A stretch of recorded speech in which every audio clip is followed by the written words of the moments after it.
dire quelque chose à l'équipe Cabas, qu'est-ce que vous leur diriez? À nous faire des beaux produits. Là, récemment, ils avaient réduit la taille de la sphère, je me souviens, sur des toutes petites boules très sympathiques, en arrivant à donner l'illusion qu'elles étaient beaucoup plus grosses. Donc voilà, c'est une manière de garder l'ADN de la maison. Donc première question, c'est est-ce que vous auriez un premier souvenir de Cabas? Oui, alors quand j'ai débuté, je me souviens avoir été écouter la sphère. Donc voilà, première présentation de la sphère.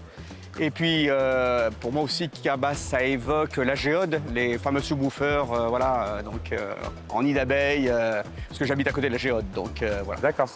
Si Cabas était une personne, elle vous ferait penser à qui? À Christophe, Ah, le patron. Christophe.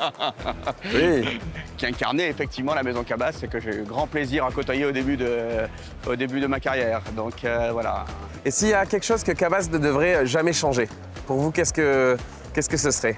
Ah ben, évidemment, ils ont leur technologie propre, qui est la technologie coaxiale. Donc ça, voilà, c'est l'ADN, la base de Cabas, la sphère aussi. Voilà, donc ça fait vraiment partie. Puis il y a une vraie valeur ajoutée sur le plan technologique qui s'explique. Donc voilà, le coaxial, tricoaxial, etc. Et l'amplification active, ils ont été les pionniers, notamment avec la sphère, à faire de la multi-amplification active. Et ça, ben, on voit bien maintenant que ça correspond à ce qui est attendu, puisque tout le monde lance maintenant des enceintes actives, mais Cabas l'a fait il y a très très longtemps, avant les autres. Donc voilà.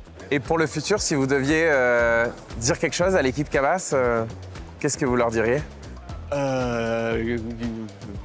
Je sais pas, continuer à nous faire des beaux produits. Là, récemment, ils avaient réduit la taille de la sphère, je me souviens, sur des toutes petites boules très sympathiques, en arrivant à donner l'illusion qu'elles étaient beaucoup plus grosses. Donc voilà, c'est une manière de garder l'ADN de la maison tout en se préoccupant des contraintes domestiques où on ne peut pas toujours loger de grandes boules. Donc ça, c'est bien.